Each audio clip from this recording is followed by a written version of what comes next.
This is towards the end of Bondi's announcement where she finishes what the grand jury found and then went into the hearsay. Ripped out guns, narcotics, children, women, MS-13 members. That is what the grand jury found. Narcotics back throughout our country on multiple occasions. Sorry. The defendant abused undocumented alien females, according to co-conspirators, who were under his control while transporting them throughout our country. Why would you say something like this? Like, yeah, talk about prejudicial. Why would you say something like this, even if that was in the indictment? I don't know how proper it is to announce stuff like this, even if it was in the indictment, unless you're just reading the indictment down, maybe. But this wasn't even included in the indictment. Why the f would she say this? It's insanely improper. This defendant trafficked firearms and narcotics throughout our country on multiple occasions. They were using vehicles, SUVs, with added seats in the back, floors that had been ripped out, guns, narcotics, children, women. This was in the indictment, at least. MS-13 members. That is what the grand jury found.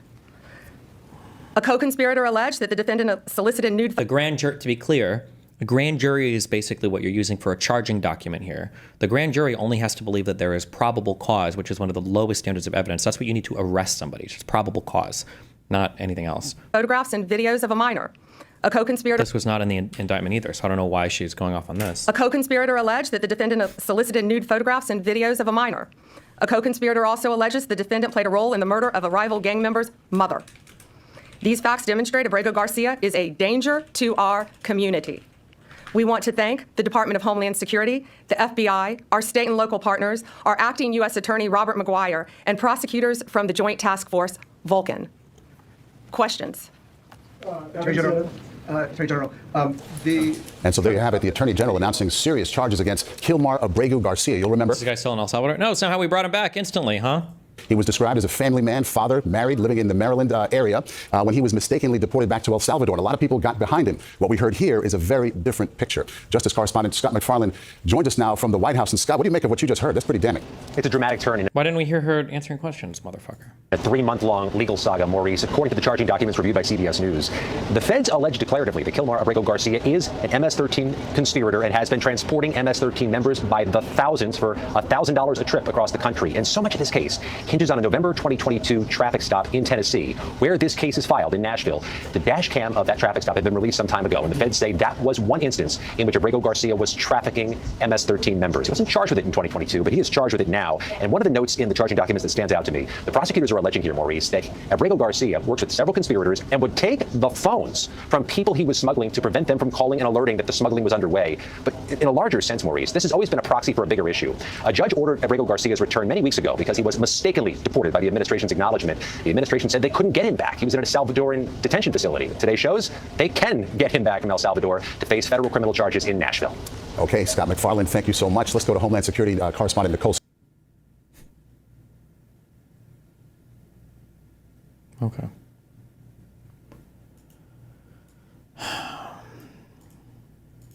Gets pushed, shoved.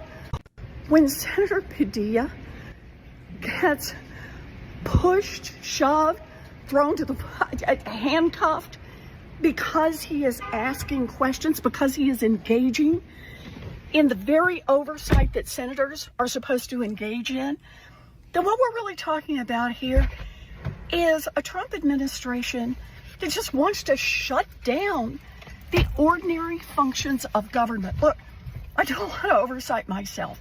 I ask a lot of questions because that's how it works in a democracy. We use our words to hold people accountable. We don't use our fists. We don't shove. We don't try to knock people down. We use our words. That's what oversight is all about. And that's what I want to go to the floor of the Senate to talk about. Attorney General. This was 6 days ago, but. The traffic stop that we've seen video of from Tennessee, where Alfredo Garcia was first identified by the local authorities. At the time, the Homeland Security Department declined to take custody of him. What has happened in between that time and in between the time that the government has been arguing that he was not returnable from El Salvador? What has happened since in this investigation that brought you here? Yes, the question was in 2021, there was the traffic stop. And what has changed since then? What has changed is Donald Trump is now president of the United States and our borders are again secure. And thanks to the bright light that has been shined on Abrego Garcia, this investigation continued with actually amazing police work. And we were able to track this case and stop this international smuggling ring from continuing. These were recently found facts, right? Isn't like every illegal smuggling ring going to be international to some extent? Otherwise, it wouldn't be illegal immigrants, right? Like, that's... Recently found facts. To that point, can you just explain when this investigation was opened? The investigation in Tennessee, can you say when that investigation was opened? Well, the grand jury indicted on May 21st. That's not, you're not answering any question, but okay. This investigation has been ongoing. No, okay. It's been hotly debated here in Washington. In your mind, does this resolve that issue in terms of his deportation? And should this be seen in any way as complying with the judge's order to return him to the U.S. and the Supreme Court ruling that the U.S. government should facilitate his return? Well, there's a big difference between what the state of play was before the indictment and after the indictment. And so the reason why he is back and was returned was because of an arrest warrant, which was presented to the government in El Salvador. So there's a big difference there. As far as whether it makes the ongoing... Oh, so you could always bring him back. That's good to know. We said that in the very beginning, but okay. Litigation in Maryland moot? I would think so, but we don't know that. This, he just landed today. Jake, CBS. I just want to confirm what you said earlier, that you're intending to prosecute him and keep him in an American prison if he's found guilty, and then would remove him after his sentence is over. Correct. Yes, he will be prosecuted in our country, sentenced in our country if convicted, and then returned after completion of his sentence. Last one, Sadie, Wall Street Journal. Okay. I two. One's on topic, one's off topic. Maybe I misunderstood you, but you were mentioning, that he had some involvement in a murder, or was connected to groups that had, involved with this other smuggling ring. But to be clear, the only charges he's facing right now are the, human smuggling charges. Just that's the one offense. But the other things that you have talked about are not actually in the indictment. No, co-conspirators allege that, and we were clear to say that he is charged with. It's not only very serious charges of alien smuggling. Why are you bringing up what co-conspirators said, you stupid fucking piece of shit? And again, there were children involved in that. Human trafficking, not only in our country, but in our world, is very, very real. It's very dangerous. And as you saw recently in Virginia, the arrest we made of the MS-13 member, unrelated to this, we learned at that press conference, that's where they bring young children into our country and they start grooming them at middle school age to become MS-13 full-fledged members, commit violent crimes throughout our country. It is highly organized. It is very dangerous. And they are living throughout our country, but no more, because they are being arrested, they are being prosecuted and being convicted and deported when appropriate. I feel like there should be a different, I feel like we need two different words for shipping around illegal aliens, because when somebody says trafficking, at least in my mind, I associate trafficking with against somebody's will, like this person's being trafficked.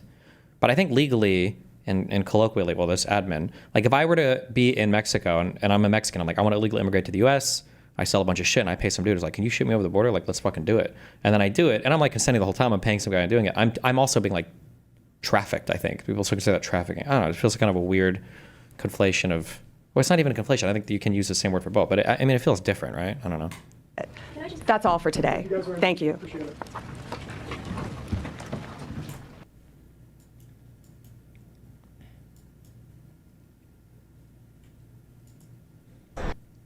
Smuggling? I don't think you normally say smuggling people. I think it's always trafficking when it's people, I thought, right? What is this? LSF streamer crowdsourced tier list. Join the battle. I want to join the battle. There are 66 influencers contending for their place in the tier list. Who can dethrone Soda Pop? Do you just click something? Why can't I join the battle? How do I join the battle? Loading. Oh.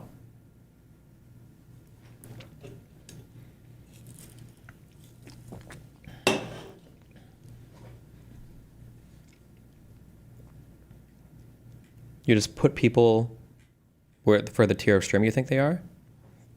Okay. Soda Poppin'. Long-time streamer. Okay. Long-time streamer. Based. No drama, basically ever. Plays video games. That's an A tier streamer. Nothing to make him an S tier streamer. Oh wait, we can't drag them? Oh fuck, okay, click battle. Never mind, forget it. Okay, who wins here? Summit versus Quinn69. I feel like everything I just said about Soda kind of applies to Summit. Quinn is a little bit too edgy sometimes. Plus Path of Exile, weird. Summit, we go with Summit here. OTK versus Double Lift. Hasn't Double Lift kind of gone a little bit crazy lately? I don't even know who's left on OTK though.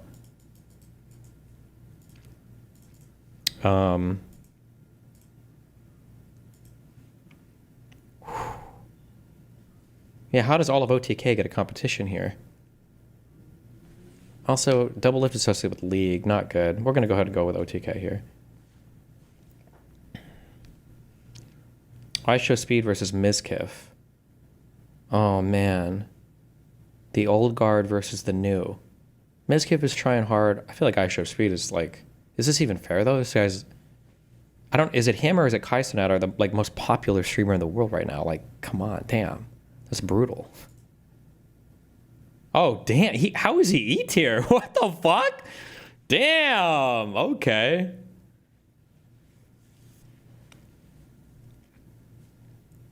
I feel like Speed might be larger, but I think Kai puts a little bit more effort in. But I don't even know if that's true, because I feel like Speed's been doing, like with that trip that he went on, has been doing a lot more shit. Code Miko versus NMP LOL. Does Code Miko still stream? Nick's got some stuff going on right now. Oh man. We'll go with Code Miko.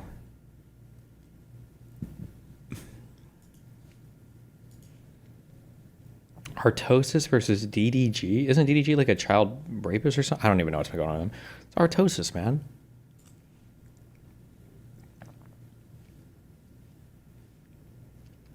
Ice versus XQC? We got to go with X here. I'm sorry.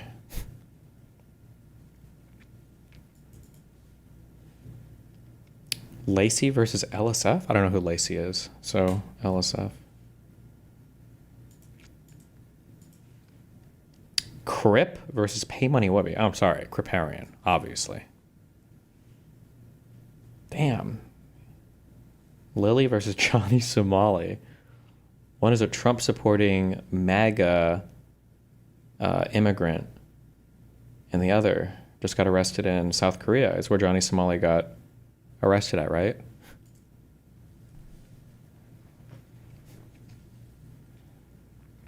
Germa versus Extra Emily. Did Germa retire? I feel like Extra Emily does decently high effort content stuff, but she drives and looks at her phone, which we've on LSF have decided that we hate, and none of us ever do that, right? So Germa, it's gonna have to be our pick there. Destiny versus Ludwig. We've got an honest base streamer, gives true political takes constantly, huge variety of content throughout the years, versus a flunky Hassan Orbiter who lies about vibes. Easy. Oh, damn.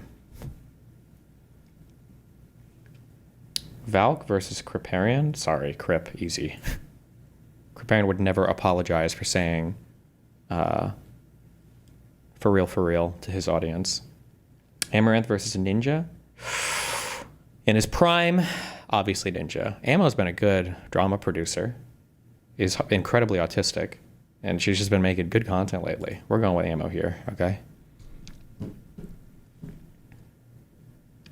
Quinn 600 versus Aiden. Quinn's got problems, but he's not Aiden. Come on, Jesus. How many of these can you do, or how long until it ends? Or does it just go forever? Ginny versus Germa. I like Germa. No, I don't even like Germa that much. I just don't like Ginny that much. But I don't hate Jimmy. Or Ginny, whatever. Grubby versus Saikuno. Oh, you're giving me one of the hardest. Saikuno with the borderline anime voice persona versus Grubby, who actually soyed out so fucking hard. His house exploded with estrogen because I said fuck or whatever during a match before, and I didn't realize he had like a family-friendly... We're going with Saikuno here. We got you, psych. Germa versus all of Twitch. Fuck Twitch.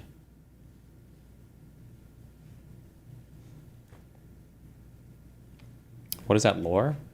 I was brought in to do 2v2s with a guy. Oh, fuck, I can't even remember who it was. For, was it the Warcraft 3 remake? Or was it the Grey Goo game? And I think Grubby said something in pregame chat, and I thought we were like bantering or something. And then I said like, oh, fuck you, we're gonna crush you or whatever. I was bantering. But when I said fuck, apparently, I don't know if he still does, but apparently he ran like an insanely family-friendly stream. And as soon as I said fuck, he like got super insanely ass-pained over it. And I was like, okay. I had no idea he was gonna get that fucking mad, but Jesus. Okay, Ninja versus Dr. K. Fuck, I feel like I'm being real brutal on Ninja. I love you, Dr. K. That's our guy. Don't tell the guru rating guys, okay? Lyric versus Richard Lewis. I like Richard, personally, okay? That's a personal friend. Lyric, longtime streamer. We'll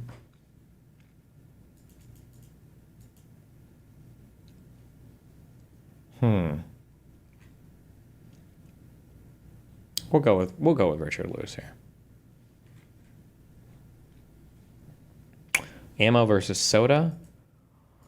Oh no, I didn't mean to click that. Fuck. I feel like Soda's just more stable, but I think Amaranth is more entertaining content to me, actually. I don't have anything against Soda, but...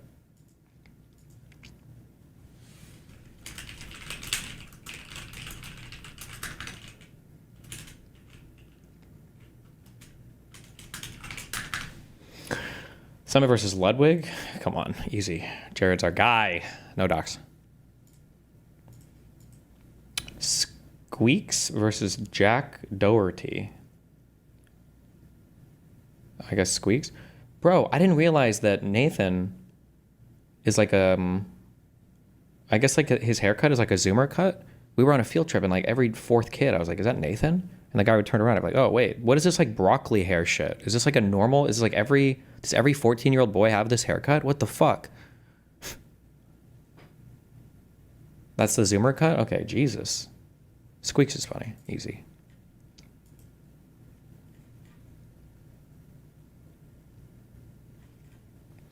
Crip Harrian. Easy. Okay, we'll do 25 of these, then I'm done. We'll do 30 of these.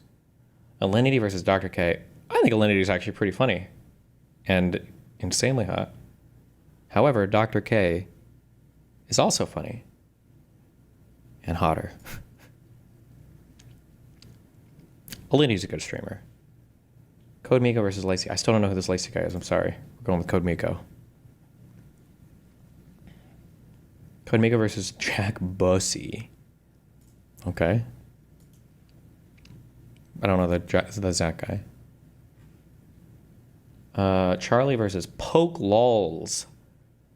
I don't have any problems with Moist Critical at all. I think he's like safe edgy, which is annoying to me, but I haven't seen anything bad from him.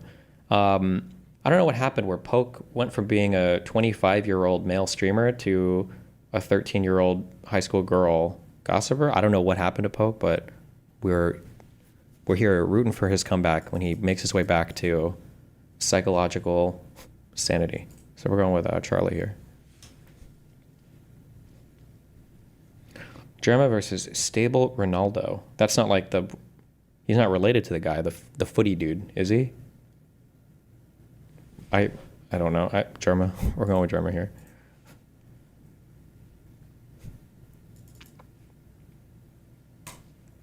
Artosis versus Criparian. Ooh.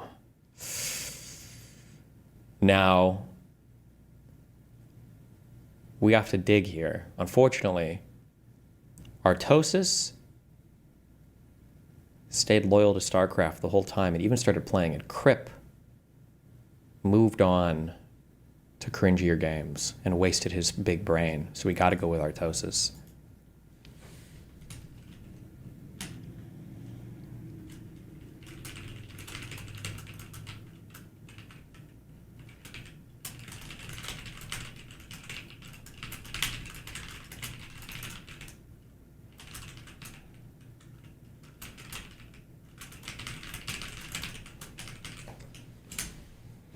Valkyrie versus Asmongold. Oh, man.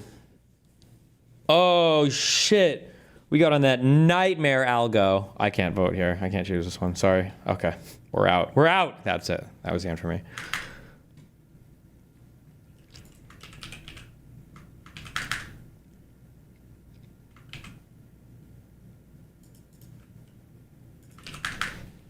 What is this? Yeah, the guy who was the guy who's trying to make a big deal out of that, by the way, unironically, is now doing. Isn't he the guy who? Isn't he the guy who? A shittier version of Asmongold. Who? Okay, not totally wrong. Whose political coverage of Iran and Israel tensions heating up is basically looking at a defense intelligence account posting AI photos and shit. And XUC can't even do what Asmongold is doing. And what Asmongold is doing is already fucking idiotic.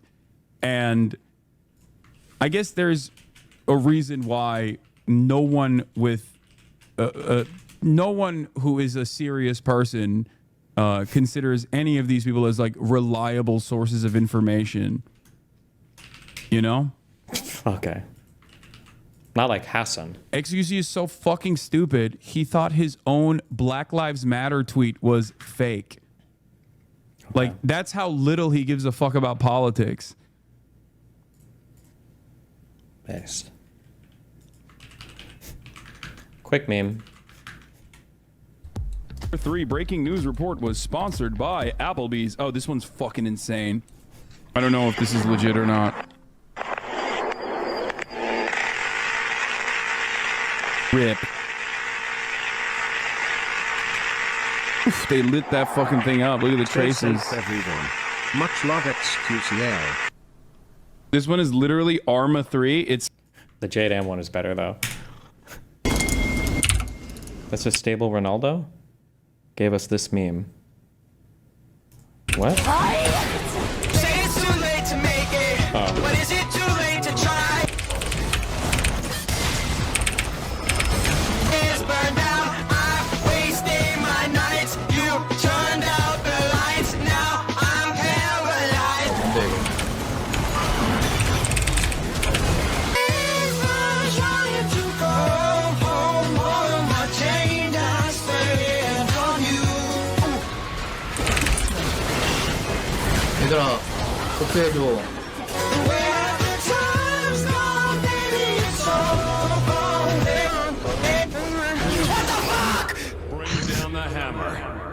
Okay. Could Trump deploy the Guard to protect federal ICE facilities? I mean, if the local law enforcement was unable to do so, maybe. But that's like your last resort, basically.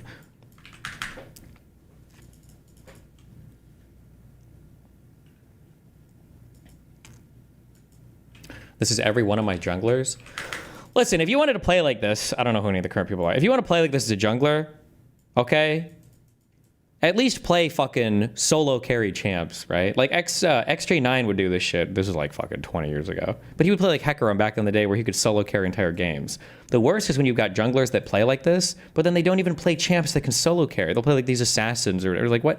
Bro, wow, congratulations. You have more farm than literally the entire fucking team, and you're 7-1, and we're completely and totally destroyed this game with no hope of ever winning. Like, get the fuck out of here. Oh my God. Play a better champ. Fucking losers. God, I hate junglers. God, I hate them. This is the moment we've all been waiting so long for. We've sweat blood, sweat blood, shed tears. We've lost so many good members of the guild. We've been through ups and downs all together. We've come so close as a family. This is like the WoW. Why am I don't care about this. Oh. This was good content, though.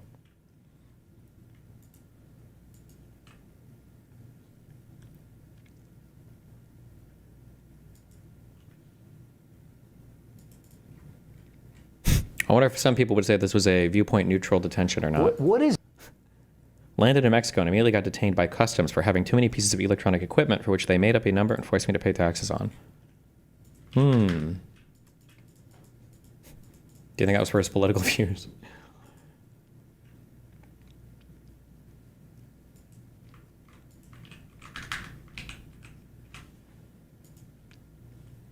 Kilmar Abrego Garcia. This video is sponsored by Novium. 3146.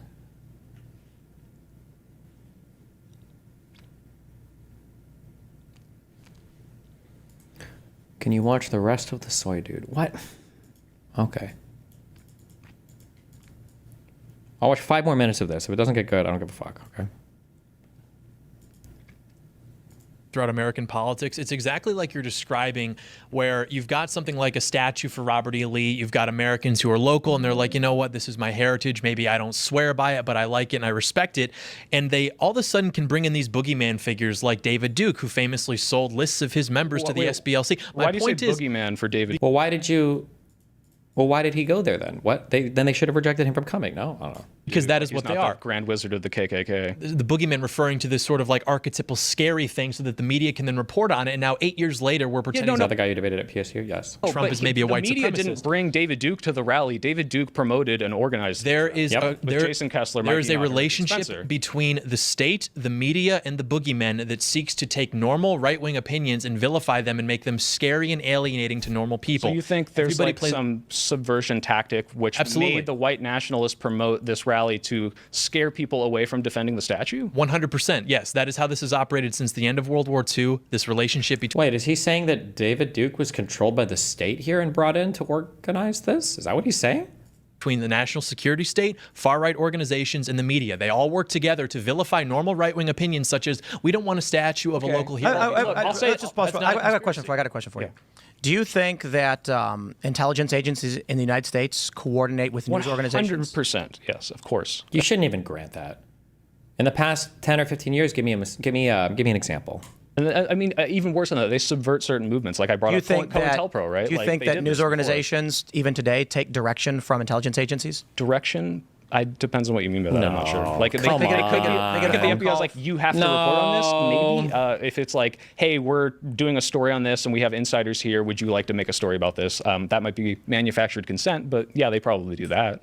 So I can tell you with firsthand experience, the State Department particularly gives calls on the phone, the editor-in-chief, and tells them what to report. No, bullshit. That's a fucking lie. And nobody's reported on that? Nobody in the newsroom has said anything? That none of the editors have made any statements? Nobody anywhere? Come on. They say, hey, you need to report on this, or hey, this is what happened if you're making a report on this. They say, we need you to report on this. Sure, but that's not forcing them to report on something. If I, bombed a country and then I'm like, hey, we're going to report that we just bombed Cambodia or whatever, and I get on the phone with Washington Post, I'm like, hey, just so you know, we just bombed a country. We're leaking it to you first. Go ahead and, No, I'm telling you that the State Department contacts the heads of news organizations and says, we've got a big story that we need you to cover. We need this one out there. Sure, but like this is kind of the way you're phrasing it makes it seem like, oh, news, like you got to do this or we're going to punish you, and not, hey, you're a news organization. This is going to be. That's what he's saying. Yes. Huge benefit for you to get ahead of this story and talk about this very big thing that's about to happen, which is a completely normal relationship. So I think because of movies, largely, people live in this world where they think everything's a perverse incentive or blackmail or a bribe. The reality is, for news organizations, it's really simple. You just hire the people who will do what you say. You don't hire the people who you have to bribe to do it. Noam Chomsky made a whole thing about this. So what ends up happening is you're a news organization and you want someone who's you need to report that this conflict in Afghanistan has to happen, and the Taliban are the bad guys. Oh, if you want to talk about how the media was very complicit in the Iraq war narrative, 100%. So what you do? Come on, don't go back to Iraq. We have to be able to talk about things. How old are you? Soy pill. Were you alive when the Iraq war started? I'm not knocking him, but like, come on. This is like fucking 2.5 decades old. There's other things that have happened in the world that we can talk about. You get a list of people who are writing, and one guy says, I'm a bit nuanced, I'll write whatever you need. One guy says, I hate the government of Iraq. Saddam Hussein is a scumbag. You're hired. Then when the State Department says, write this, they go, hey, look what we got from the State Department. He goes, oh, yeah, and he writes it up. Yeah, there's ideological capture for sure. I don't disagree with Well, it's functional of the U.S. intelligence. Okay, but if we're talking about this, and it's like, okay, if we look at the timeline, you had a bunch of neo-Nazis on August 11th go and talk about Jews not replacing us, blood and soil, gas the K word, right? And it's like the day after that, he doesn't condemn those people versus every other Republican politician coming in. No, the day after that, he doesn't condemn those people, right? He says, he tweets something so out. stupid. This is why young men are leaving the Democratic Party. Why is he saying this? Us, blood and soil, gas the K word, right? And it's like the day after that, he doesn't condemn those people versus every other Republican politician coming in. No, the day after that, he doesn't condemn those people, right? He says, he tweets something out. So stupid. This is why young men are leaving the Democratic Party. You can keep deferring to that, but the point is like your narrative on this is painted by what I will admit are people like Adam Conover who like don't understand it. They just hear this like, oh, he called neo-Nazis fine people, and they brush it aside. They don't think about it. Did Adam Conover lie about it? Because the first thing he said was, the first thing he quoted it, then claimed he didn't know. Right, which is like pussy shit, in my opinion. And but the point is, now what you're doing is called sophistry. What is the sophistry to say that people were upset? You can look at the articles from this time. Tone about things that happened 8 years ago. You are arguing the day after neo-Nazis Trump instead of what actually happened. The day after neo-Nazis marched in this rally with the tiki torches, Republicans came out. Mitch McConnell, the Bushes, all these other people came out and said, by the way, I'm not saying these people are good. I'm saying all the other Republican Party said, hey, these are neo-Nazis and these are bad. And Donald Trump said, many sides, right? And people were upset about that. And you mean after a different event? No, that's why I call it after the tiki torches. Trump didn't say very fine people on both sides of the tiki the many sides was on August 12th. He said many sides. Fine people was on August 15th. That was 3 days later, after he didn't say anything to condemn them for 2 days. Then gave the teleprompter speech. Then finally condemned them after every other reasonable politician who I fucking hate Ted Cruz. Ted Cruz was condemning this and he wasn't. And it seems like the reason people are mad are not that he said verbatim. Timelines are Tim Pool's largest enemy because Tim Pool lies and obfuscates around the timeline of every single thing he talks about. Neo-Nazis are fine people because he didn't. You're right. That is a lie. That's why they're mad. That's literally what they're saying. Why they're mad is because he refused to condemn one of the most egregious displays of white nationalism in this country. How many times has Trump condemned white supremacy? Look at how Tim is trying to, now that Tim realizes he's talking to somebody who knows the timeline, Tim, it's funny, he accused him of sophistry. Now that's what Tim is doing. He's trying to obfuscate as much as possible and move off the point and talk about other things or bring up irrelevant shit or other people. A lot. Have you seen a clip of him on, was it Jake Tapper, where he asks him to denounce the KKK and he just won't do it? Have you seen literally the 57 times Trump's been like, why do I keep getting asked to do this and I do it every time? Because he really struggles to do it. And it's like, hey, why are you so reluctant to do this versus every other politician who, would you denounce the KKK, Tim? No. Wait, why not? Because it's a bullshit smear tactic. PR Ask me, I'll say yes. Why not? Because you're. Oh, really great question. Do you think it's a bullshit smear tactic then when they ask Dems to denounce crazy, weird, out there trans stuff? Because they do that all the time. I'm in a cult because I will immediately denounce the KKK because I think the evil racist lynching group is bad. Why are you asking me to denounce the Klan? I'm asking you not because I think you support them. I'm asking you because it's showing how easy it is to denounce them, and he struggles with this. And it raises questions where it's like, hey, why is it? Yes, it absolutely does. If he says, this is why Trump won the popular vote. If he lies on national television when someone says, hey, will you denounce David Duke? And he says, I don't know who This is why Trump won. This is why Trump won. This is why Trump won. Why do people keep saying this? Wait, hold on. When did the very fine people quote happen? Didn't Trump, that was in his first term. Didn't he literally lose after he said that? Why would you say this is why Trump won? Isn't this why Trump lost? What? How is it all roads lead to Trump winning at all points in time? Okay. 1 second.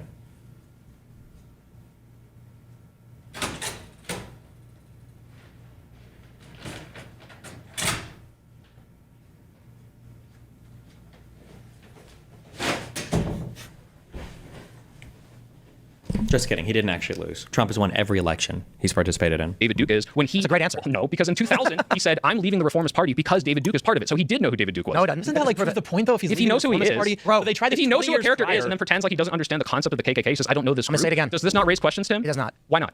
I've got videos that I've been making. I've been making. Now we diversion. I've got videos. I've got other things. Online videos where I talk for hours for 16, 17 You know what the KKK is? Indeed, I do. Okay, so why would you say I don't know what that is? And if someone, does that bother you? If someone went back and said, Tim, you know what's really funny? I'll tell you this. When Andrew Tate got really big, and everyone was talking about Andrew Tate, I was like, oh, I know that guy. Oh yeah, holy shit. He was on the show. 8 years ago, he had DM'd me about the field reporting stuff. He had 40,000 followers. If someone had asked me, what do you think of Andrew Tate? I'd be like, honestly, I don't know the guy. Bullshit. You were DMing with him 8 years ago. I'm like, fuck, I didn't even realize. That's not at all the same. Oh my God. Yeah, but that's very different from citing him specifically as the reason you ended a particular part of your political career. It's specifically because of this man, and then also saying I don't know what the KKK is. You understand the problem with that though? Is it's like okay, can we bring up the clip? I don't know what the Klan is. Can we watch it? In 2015, Donald Trump denounced KKK. No. Let's look it up. Let's look it up. I'm asking a question. I might be wrong. Oh, Tim doesn't want to look it up. I think he said I don't know about that group. I don't know about the KKK. My question to you is, yes, he said I don't know. I don't want to say quote it verbatim, so let's watch it together. Okay, so then Trump refuses to denounce the KKK. While you look that up, do you understand the problem with that though? If it's 2015 and you're having a conversation with Trump and you're like, denounce David Duke, and he's like, I don't know who that is, and you're like, yeah, you do, because here's you denouncing him 15 years ago. He didn't actually bring it up. Right. The point being, it's the same game. They've been doing it for decades. He gets bored of it. They just wait for him to not give a sufficient answer one time, and now 8 years later, we're discussing every other Republican politician can easily give the answer of, yeah, no, I don't like these white supremacist groups, but he struggles with it. He did, as Tim said. No, he didn't. It took him days to denounce. And we know about that one instance because that's and the KKK one, which is a completely different one, and also struggling to denounce the Proud Boys, which is another one. This keeps happening, right? So my question is, no, I'm not looking up has Trump condemned white supremacists. This is obvious. He said it in the thing. Look up the. Well, hold on. You're asking me to pull a single thing I've. Oh, now Tim is looking for something different. Oh, he Googled has Trump condemned white supremacists. What a fucking loser! Oh my God. Context. It's not out of context. I just searched for Tim, Klan, white supremacy. Look up the CNN clip with him talking. I think it's Jake Tapper, where he asked him hey, David Duke has endorsed you. Will you just quickly denounce him? Which any reasonable person. I'm just pulling a bunch. I'm gonna pull up all of it. Can you just bring up one? No, you've been talking back and forth. This one's embarrassing. I would love to. I just Google search and I'm pulling up all that comes up. We could do that, but sending the National Guard would be over. There'd be no problem. Okay, but they don't want to accept the National Guard. You have repeatedly criticized the Vice President for not specifically calling out Antifa and other left-wing extremist groups. But are you willing tonight to condemn white supremacists and militia groups and to say that they need to stand down and not add to the violence in a number of these cities, as we saw in Kenosha and as we've seen in Portland? Are you prepared to specifically do it? I would say almost everything I see is from the left wing, not from the right wing. So what are you saying? I'm willing to do anything. I want to see peace. Then do it, sir. Say it. Do it. Say it. Do you want to call them? What do you want to call them? Give me a name. Give me a White name. Go ahead. supremacists Who and would you white like me to condemn? Proud Boys and right Proud Boys, stand back and stand by. But I'll tell you what. I'll tell you what. Somebody's got to do something. I think it's condemnation. Yeah. I think it's fair to say it was a gaffe. Sure, if you want to say he fucked up there, but then if we look at the pattern of him failing to do this, and we can please watch the KKK clip, which I think is even worse than that one, which was bad, by the way, telling a white supremacist group to stand by and not, hey, yeah, these people are evil and I hate them. Like, this is very, like I said, you didn't want to do this because it was a smear tactic, but anyone asked any of these Republican politicians, do you denounce the KKK? Yeah, fuck them, right? Easy. Because obviously, versus someone who's... Sorry, hold on. Just to be clear, because I understand this is going to be lost to history because nobody gives a fuck. When Tim Pool just said that was a gaffe, Donald Trump said stand back and stand by. Stuart Rhodes and the other the Proud Boys guys. What's the guy? Fuck, he's got a foreign name. What's his name? Stuart Rhodes is the head of the Oath Keepers, I think, and then there was the head of the Proud Boys, something Enrique Tarrio. Both of them put out on Parler, heard you loud and clear, sir, standing back and standing by. And then these people made a plan, a coordinated plan to take over buildings in the Capitol during January 6th, executed partially on that plan. It was highly coordinated. They were charged and then convicted of seditious conspiracy and eventually pardoned by Trump. Like, to call that a gaffe, man, that sure had a whole bunch of really negative things that it kind of like caused and then were later forgiven by Trump, but okay. Who's like clearly struggling to do this. Now, by the way, I don't think this makes Trump a white supremacist. Like, I think this is literally just, he is very hesitant to alienate his base, but like, that's bad if you're emboldening like these really, really bad groups. Last chance. Super Tuesday brings caucuses and primaries in 12 states. For Republicans, about half about what you're even talking about with. I don't know anything about David. Beginning with a new controversy surrounding Trump today. Here's Major Garrett. I don't know anything about David Duke. Okay, I don't know anything about what you're even talking about with white supremacy or white supremacists. Donald Trump demurred when asked whether he could. Yeah, the full clip is much worse than that too. I'm trying to find it. The only thing that comes up, I gotta be honest, when I search for it, is that Trump condemns white supremacy. Okay, well, I promise you that's not all the time. I do agree with you. I can find it for you. I do agree with you. There's a longer clip. He basically was like, I know what you're talking about. I don't want to condemn him. Trump KKK CNN, and then it's like Trump campaign denounces Klan. Trump calls KKK Nazis repugnant. Trump denounces David Duke 2016. I mean, here you go. CNN politics. Trump denounces David Duke KKK. Yeah, he did it eventually, I'm sure. He's a bad person. He eventually condemned white supremacists. So does it not raise any alarm bells? I mean, I really. hate to do this. I hate to do this on stream, but I know it's in my video. If you go to my channel, you go to my most recent video, and you scroll to that exact clip, we can watch the whole thing in full. But you're correct. Why don't you want to show the clip? I can't find it. Well, I just said if you go to. And also, I don't want to shamelessly promote myself, but if you go to my channel, it's in my most recent video, The Soy Pill. Like I know because I just released this on Tuesday, so I watched it like a million times. What I'm trying to do is find the actual raw clip. I cut out the dead air of it, if that's what you're. For the same reason, I don't want to play the CBS Evening News clip. I'm trying to find the actual raw clip of what Trump said. God. That way, no one's going to say. So first of all, I agree with you. You're correct. That when Trump was asked about it, he was like, I don't think about it. I don't want to. And it was contentious. And then he came out later and said, Would you call that a gaffe? No. What? Call it inconsequential, I guess. You don't think that at all? I have a transcript. You don't think that at all emboldens the? This is NPR. People don't trust them. I don't know what group you're talking about. You wouldn't want me to condemn a group. Oh wait, what is this? I don't know anything about David. Why don't they have the video in here? I know I got the video from. Wait, hold on. Too. No. I don't know, man. Well, does that not bother? Does that not give you pause that like someone you voted for is like struggling to denounce a hate group when every other person can immediately do it? Let's just do this. Well, answer the question. I am, and it's called no, because I typed in Trump refuses KKK CNN. Trump condemns all white supremacists. Trump refuses to condemn white supremacists. Donald Trump stumbles on David Duke KKK twice. That's the one I pulled up. Okay. Full interview. Trump denounces KKK. Trump, I totally disavow the Ku Klux Klan. Sure. Like, this is just a political non-story as far as I'm concerned. So when the groups come out afterwards, when this happens and say, wow, we really feel emboldened by this person, and then you can see like a rising trend of these groups' influence, like I think that's a very demonstrable material harm. People have no influence though, dude. The Proud Boys used to be a drinking club. Steve Bannon. Oh, he doesn't know all the, or maybe Soy Pill does, but like they put out on Parler, stand back and stand by, loud and clear, sir. Heard you loud and clear. I think Stuart Rhodes and Enrique Tarrio, I think they both put that. Do I have pictures of this? Hold on.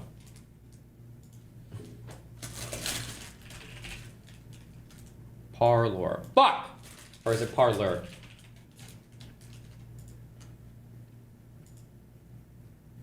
You have repeatedly criticized the vice president for not specifically calling out Antifa and other left-wing extremist groups. But are you willing tonight to condemn white supremacists and militia groups and to say that they need to stand down and not add to the violence in a number of these cities, as we saw in Kenosha and as we've seen in Portland? Sure, are you I'm prepared willing to do specifically that, do it? Well, go ahead, sir. I would say almost everything I see is from the left wing, not from the right wing. So what are you saying? I'm willing to do anything. I want to see peace. Then do it, sir. Say it. Do it. Say it. Do you want to call them What do you want to call them? Give me a name. Give me a White name. Go ahead. supremacists and Who would right you like me to condemn? White supremacists and right Proud Boys, stand back and stand by. What a crazy set of words. It's not like he misspoke one time. Stand back and stand back. Why would you even, what the fuck? But I'll tell you what. Somebody's got to do something about Antifa and then why would you say that immediately after? The left, because this is not a right-wing problem. This is a left-wing. FBI director This is a left-wing problem. White supremacists and Joe Biggs, I think he was one of the seditious conspiracy guys, right? Trump basically said to go fuck them up. This makes me so happy. Enrique Tarrio, standing by, sir. Joe Biggs. President Trump told the Proud Boys to stand by because someone needs to deal with Antifa. Well, sir, we're ready. Proud Boys shout out at the presidential debate. And then these guys were all involved in a lot of in the J6 planning. Because remember, the Proud Boys were the first ones to break through all 3 barricades. They were the first ones into the Capitol. They were the ones that organized prior to the huge riot at the Capitol, who broke down all of the initial barriers. Like, it was them. It was planned, coordinated. They got encouragement right here for it. You will never, for the rest of human history, you will never have a chain of causality as clear as this. That will never happen. You'll never see it. Like, if you can't understand this, you're lost. You're hopelessly lost. You'll never understand anything, or whatever you politically, ideologically want to, I guess.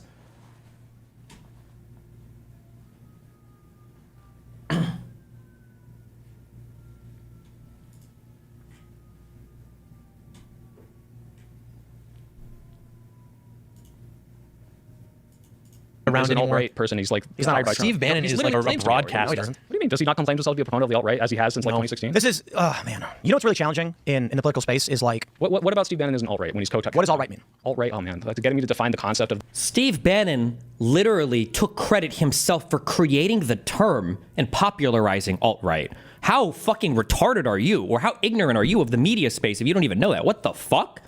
Well, the AP has the AP guidelines. What do you mean when you say the AP guidelines have a definition of what alt-right is. Okay, and what's that? White nationalist. Okay. Steve Bannon is not a white nationalist. If that's the only criteria for it, I think that he might still be, but I'd have to look into it. He's not. Amazon. Okay. Steve Bannon thinks we should tax the rich.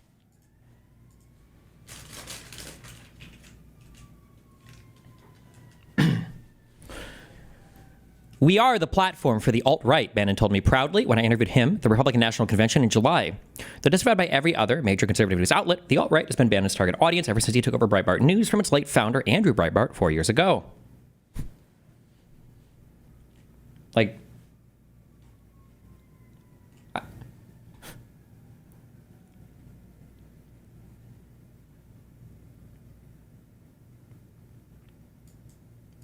How are you going to say, like, whatever. To oblivion. He thinks there should be a wealth tax on billionaires. Okay, but that doesn't, no, by the way, I already know this, but that doesn't make him not right. No, he's not alt-right. Well, first of all, there are Nazbols, which are Nazis who are like super pro like socialist weird policies, right? Like you can have a economic left policy and be on the right. We had Steve Bannon on the show, and I asked him, I was like, you've been called white nationalist. He's like, I have. And I was like... So he was playing dumb? Because of course he would know that, right? We were specifically referring to alt-right as white nationalist, and I was saying, they're claiming you're racist, and he was like, I said, there's a viral post on Reddit right now, it says this is the face of white supremacy. Okay. And he's like, I didn't realize they were saying that about me. What was this, like 2016? What does that have to do with him identifying as alt-right? He says there's different people or whatever. Like, he's already spoken about this. Bannon dismisses the alt-right's appeal to racists as happenstance. Look, are there some people that are white nationalists that are attracted to some of the philosophies of the alt-right? Maybe, he says. Are there some people that are anti-Semitic that are attracted? Maybe, right? Maybe some people are attracted to the alt-right. They're homophobes, right? But that's just like, there are certain elements of the progressive left and the hard left that attract certain elements. What are you saying here when you're saying like Bannon like explicitly tried to capture like the alt-right, like explicitly, whatever. I hate this guy. Yeah, well, no, he came on the show in 2022. So for 5 years of every mainstream media outlet reporting on him like that, and you just never heard of that? Have you ever watched the show? I've never watched it. Did you know that he's pro wealth tax? Wait. Can we not move on from the fact that we're not moving on? I'm asking you about the policies of Steve Bannon. Right. So what do you know what a third position is? Wealth tax has nothing to do with being like an authoritarian right-leaning person. Like what do you know about him? I know that he has he wants to tax billionaires, right? Why don't you like Steve Bannon? Off the top of my head, I'd have to go look at all the articles that have been propagandized into my brain to force me to have this narrative. I can't remember it. Probably. I mean, if you watch his show, you might be like, "Well, this guy's Occupy Wall Street." Yes. Okay. I can have people. Steve Bannon. I called him a leftist. If he's Occupy, let's just an actual fucking retard. God, he's so dude hiding in his little shitty fucking cave up here without any actual pushback from somebody who's super familiar with the material. He's such a cringe lord. He's such a little baby pussy bitch. Say that he's like super mega leftist on this policy, then why is he in the Trump cabinet voting for the Trump policies that are not getting us anywhere close to this? Well, Bannon wants arrests. Arrest for what? He wants the government dismantled, broken, arrested. But okay, look, no one is 100% aligned with like one policy, one party. I am on the left, I'm progressive, and I am pro-gun, right? I have like policies. The left is pro-gun. Well, to the far left. No, the left is pro-gun. Liberals in California are stupid anti-gun, right? They're like putting taxes on ammo or like background checks on ammo, all this stupid shit. I think that's dumb, right? However, that doesn't make me not left. So the thing is, there are key principles that I have, like progressive tax rates, welfare state, that keep me in this party. That keep me in this party. If Steve Bannon has this leftist policy of taxing billionaires, but he's completely aligned in voting for the right policy, this is not the thing that is the deal breaker for him. This is not his principal value. You call him a liberal, but say he's on the right. He's like in the Trump cabinet helping Trump win, which is right. He's not in the Trump cabinet. He was in 2016. When he was okay, sure, but the point is the fact that he wasn't there. I don't know if he got fired or yeah, what. Like who he aligns with and who he votes for. A bunch of liberals are on the right. What is the if I'm a right wing person, if I say I'm right wing because I vote for Trump, but I support every other. How is he defining liberal at that point then? What are your definitions here? It's so stupid. Taxation, progressive. I support gun rights, progressive. I want to ban all guns, but abortion is my mainstream value. Am I on the left or am I on the right? Like, so you're saying like every single one of my policies is aligned with Bernie Sanders. However, I think abortion should be illegal in all cases, so I vote for Donald Trump because that's my delineating issue. What party am I in? What side of the aisle am I on? We can talk about tribal or philosophy. So what I'm talking about is be a liberal Republican. You're voting for the material outcomes that are caused by the Republican Party. So whether or not he wants to tax billionaires, he's voting for the party that is cutting taxes on billionaires in this new bill that they passed in 2017. So how does that make him on the left? Yep. Steve Bannon? Steve Bannon is helping out the party that is doing the opposite of this left-wing party. Oh my right? God. You have to ask him or watch his show. Sure, my point was that he advocates for taxing the You can't. What, you were just defending his political position, saying that he's like a leftist or whatever, and now when he gives you an example and then you push him, he's like, oh, well, you'd have to ask him. When have you ever engaged in, like, what a retarded, this is like Hassan tier in terms of responding to something, like, oh, do you think that guy, hates him or is racist because of blah, blah, and he's like, I don't know, you have to ask him. I'm not asking him, he's not here, you fucking moron. What, we can't guess or we can't understand or make a statement about anybody else's political positions or anything if they're not here to question? Sure. And if he's not doing anything to make that happen, why would that make him on the left? Maybe he is. I don't know. He's not. He's supporting Maybe. Oh my God. Trump. See, once again, like this is why I say the left is a cult. It's like a zero-sum reality. This isn't zero-sum. This is why do I vote? Voting is zero-sum. You vote for somebody, you get one vote. That's how it works in the United States. Wait, I do. You vote for Trump because you think that these policies that you want are going to happen, right? Like, well, because they did. Sure. And what I'm saying is if you say, hey, I'm a liberal because XYZ policy, but I vote for the exact opposite person on all these other ones because, let's say this, you're in a cult. No, because your mainstream policy, you're delineating, like, this is my dividing line is no new wars, no new conflicts. That's fine. That's why you vote for Trump. But then why pretend that you're a liberal on all these other things when you will vote for the material opposite of all of that?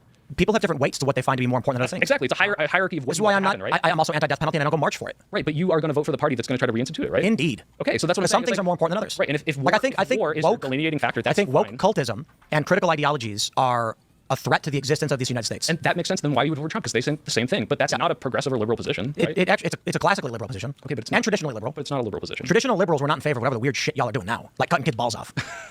Well, I mean, trans stuff is new, but the point is that the policies of like and that's my point. 20 years ago, if you went to a liberal and said, actually, we had a big video with like 500,000 views. We talked about how in like 2010 or whatever, College Humor made a video with Jack Black and a bunch of celebrities where they said, it's for Prop 8. And then the fake conservatives in it said they'll teach kids about sodomy. And the liberals go, that's a lie. They'll teach kids about like gay sex. But why they do. Would they not do that? So back in 2008, 2010. I would disagree with that ad then, because like, of course, if people have sex with sodomy, then why would you say, yeah, sex So ed, liberals back sodomy? then said, we are not going to teach kids about sodomy. That's dumb. And that's why 9 million Obama voters switched. I think they should. Oh my God. Okay, I can't. Don't link me this anymore. This guy's a fucking retard and a coward. Somebody said that Vaush had comments about Gavin Newsom. Administration is pushing mass. I want to say a few words about the events of the last few days. This past weekend, federal agents conducted large-scale workplace raids in and around Los Angeles. Those raids continue as I speak. California is no stranger to immigration enforcement, but instead of focusing on undocumented immigrants with serious criminal records and people with final deportation orders, the strategy both parties have long supported, this administration is pushing mass deportations, indiscriminately targeting hardworking immigrant families, regardless of their roots or risk. What's happening right now is very different than anything we've seen before. On Saturday morning, when federal agents jumped out of an unmarked van near a Home Depot parking lot, they began grabbing people. Yeah, I said this earlier in the stream, but one of the big difficulties that people are having with regard to counter messaging is that it's really, really easy for the right to take a blanket message here because, for one, racists, even if they are very racist, will cheer on mild racism, right? Like when bigotry is the axis that you're trying to create policy along, people don't tend to infight as much. They're just in favor of bigotry, you know? And second, the average American is just very pro law and order, you know? Like, even though, and it's a consequence of decades and decades and decades and decades of propaganda. But like, if you, to be clear, everybody should be in favor of law and order. That's not please don't ever fall. I don't know if I was just saying this, but don't fall into this weird trap of being like law and order is a white construct and other races of people are more drawn towards criminality and chaos. Like, please don't fall into that weird trap. I mean this, even though it's totally unscientific and I'm making it up as I go along. But like, if you take the average American and you ask them, hey, do you trust politicians? They'll say, hell no. And you ask them, all right, okay. Yeah, you trust our government? They'll say, hell no. And you ask them, okay, you trust our lawmakers? They'll say, hell no. And then you'll ask them, okay, well, do you trust law? And they'll be like, absolutely. Yeah, of course. Without law, society can't function. Do you trust police? A lot of people don't. Like, a lot of people will say, hell no, right? But they'll conditionally support the police as long as they're upholding the law, right? Unfortunately, it's difficult to fight uphill against this because it seems like in the eyes of the average American, even if they don't like the police that much and don't like lawmakers that much, they love the abstract law and order. Probably because, I don't know, they've been menaced by homeless people downtown or something else that's made them a Hitler, right? It's really tough to push back against that messaging. Deliberate targeting of a heavily Latino suburb. A similar scene played out when a clothing company was raided downtown. In other actions, a U.S. citizen, 9 months pregnant, was arrested. A 4-year-old girl taken. Families separated. Friends quite literally disappearing. In response, everyday Angelenos came out to exercise their constitutional right to free speech and assembly, to protest their government's actions. In turn, the state of California and the city and county of Los Angeles sent our police officers to help keep the peace. And with some exceptions, they were successful. Like this right here is the big difficulty. This right here is the big difficulty, okay? What I'm about to say is true, even in a hypothetical world where the average police officer isn't like a huge piece of shit, okay? By nature... Stay mad, and I know you guys hate me too. The average police officer is not a huge piece of shit. It's all normal Americans. ...of how the law works. The police, ICE, and the Republican immigration enforcement efforts are all on the same team. But Democrats are stuck in the really difficult position of needing to condemn ICE while praising the police. Even when you get to the nitty-gritty... That shouldn't be difficult at all. You just have to not be retarded in your messaging. And don't try to make all police officers sound the same. There's a difference between ICE and local police. There's a difference between local police and federal police. Technically, the police aren't the ones conducting the immigration enforcement in Los Angeles, so there is a line to be drawn. In a broader cultural context, they are on the same team, which is why Democrats have to keep hedging their statements. They're not on the same team. Definitionally so. That's why there's sanctuary cities and sanctuary states. They explicitly don't cooperate with federal law enforcement. The weird anti-cop, hate all cops bias shit that comes out, and I guess Vaush is in that crowd as well, that's what makes this so complicated to talk about. That's what inhibits your ability to have an intelligent conversation about it and message. It should be really easy to say like fuck ICE or fuck whatever if you want to take that position without conflating that with the LAPD or local law enforcement. They'll say, you know, oh yeah, we support the police, but we also support protesters' First Amendment rights. Yeah, we support the protests against these unjustified ICE deportations, but we also support our noble, valiant police officers in quelling the unrest after the legitimate police protest took place, you know? We know they're not on the same side. So, yeah, it's a tightrope. It's a really difficult tightrope. And unfortunately, no matter how based they might be broadly, you will not see mayors or governors speak up meaningfully against their police.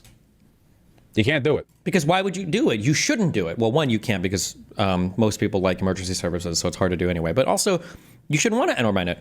Law and order is important. People don't like it when their shit is burned to the ground. As fun as it is to watch online or to drive over from our, suburb an hour away and then come and champion a whole fucking city block being burned down. It's not fun to have... Like, I'm pretty sure there's stuff from the George Floyd stuff that has still never recovered, or those businesses are closed forever. It's not fun to have your shit destroyed. It's fun to watch on a YouTube video, but like 2 weeks later when everything's still boarded up and like all these businesses are shut down, it's not cool.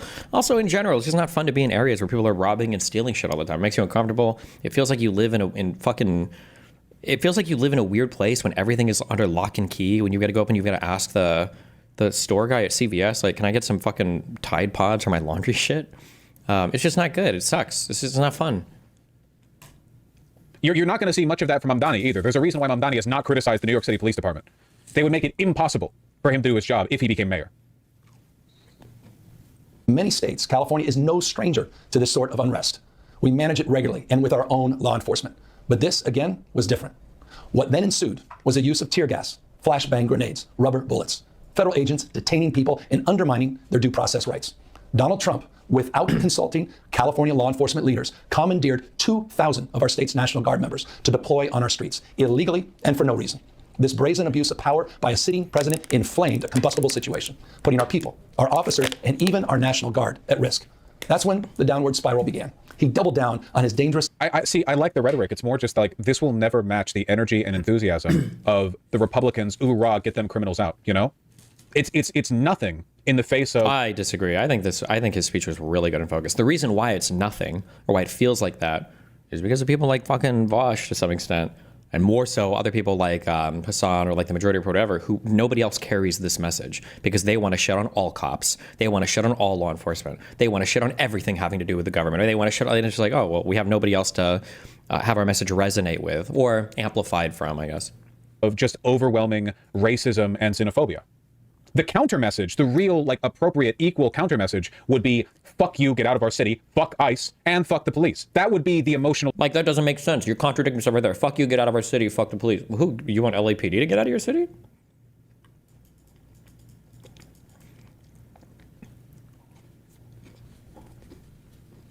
Like,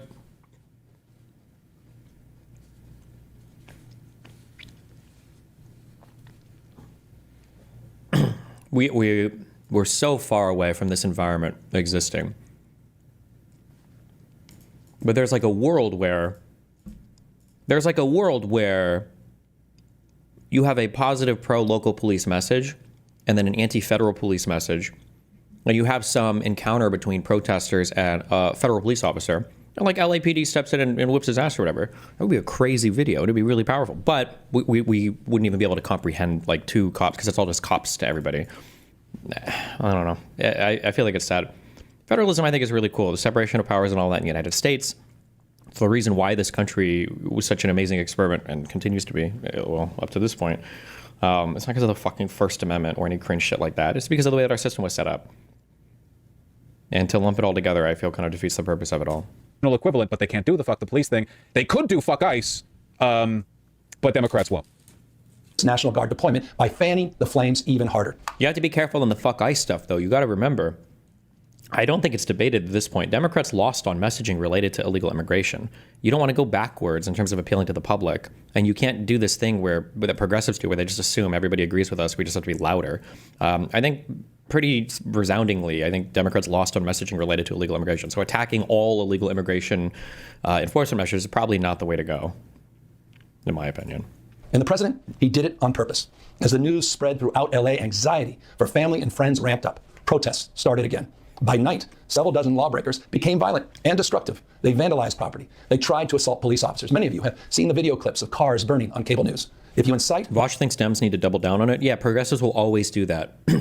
Dems will lose elections and progressives will say you just need to be stronger on our messaging. And that's the reason why you lost over and over and over again, despite the fact that progressives aren't winning anywhere and they're losing to moderate Dems everywhere. Progressives aren't winning anywhere, but for some reason progressives think that it's just because they're not loud enough. It's an all roads lead to Rome type thing. If they lose, it's because they aren't loud enough.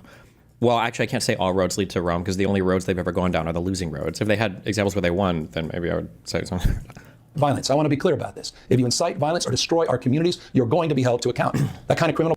Unironically, what is the ACAB, abolish ICE, defund police, leftoid alternative to having law enforcement?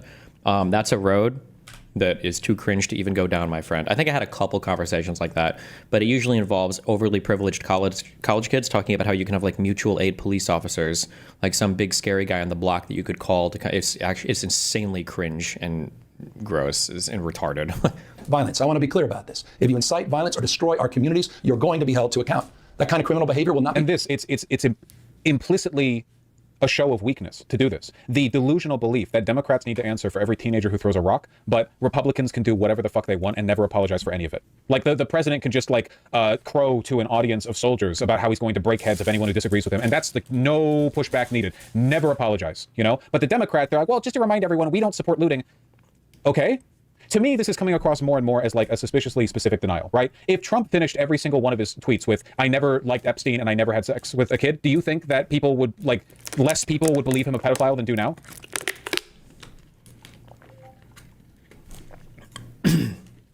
Again, I think Vaush is falling into that trap of like, that I would say you guys fall into, the optics police. Do we appeal to progressives or do we appeal to conservatives? And then people hear me say things and they're like, oh, you just want to appeal to conservatives. No. There's a third group of people we can appeal to, which is your moderate left Democratic base. Those are the people that you should be disavowing violence for. When I say, you know, violence at these protests is unacceptable, we shouldn't accept this shit, I'm saying that to a center, hopefully, I would ideally be saying this like a center left base of democratic support for people who want to support their local community, who want to support LA, who want to support the state against the federal government. In front of a conservative, like if I was to go back on a peers panel and they talk about violence, you want to talk about violence, we're talking about Trump all day, right? You're never, ever, ever, ever going to pull a confession out of me or a condemnation of violence out of me in front of a group of people that supported the pardoning of all the J6 people. At that point, I literally have absolutely no sympathy whatsoever for any of you. Like you would just never do that. But you're also appealing to your base. There is a base there. You said it, Vaush said himself, that appreciates things like law and order and wants to be associated with those types of things, you know? Right? You understand what I mean, right? Like, the Republicans have been very successful in tying Democrats to the behavior of every person they don't like. That crazy activist on the street, that lefty who would never vote for a Democrat, that's the Democrats. That fucking, like, random vagrant who hasn't voted since 2004, who just threw, like, a glass bottle at a cop, you have to answer for that, Democrats. Why? What did Democrats do? They didn't create the situation. That guy was just doing vandalism at 11:37 p.m. after ICE showed up. The Democrats aren't on either side of this. The Democrats didn't provide ICE, and they didn't provide him. You know what I mean? So, like, why should Democrats answer for that? In my mind, the reason... Like, I think Gavin is doing a good job. I don't think Gavin is being apologetic for anything. I think Gavin Newsom is doing it perfectly, right? Violence is happening. It's unacceptable. Those people will be arrested and then go on the attack. That's it. I think it is great. And why Democrats have to keep apologizing for and answering for everyone who's tied to them, even these random activists, these random people, is because the Democrats' messaging itself is really weak. And again, it's not the Democrats' messaging. It's the conflict with the alternative media. Look at the far right. Look at the far right. How many of those people support January 6th as an insurrection? They supported it right up until Ashley Babbitt got shot, and then they lost. And now look at their messaging. All of them are like, that wasn't an insurrection. That was a peaceful protest. Mostly peaceful protest. That was a peaceful protest. There was no violence. That was a peaceful protest. Okay, there was violence there. And it was one innocent, beautiful woman who got killed. And that was Ashley Babbitt for no fucking reason, right? The messaging changes instantaneously. Like, if you were on the right and you came out and you were like, January 6th was a violent protest, and I wish they would have won. Bro, everybody would look at you like, no, I think it was mostly peaceful. We don't know who this guy is. Get him the fuck out of here. Meanwhile, in these left-leaning spaces, when you're looking at the alternative left media, all of these fucking retards, Hassan was just saying the other day, don't you have insurance for your buildings? Like, bruh, what?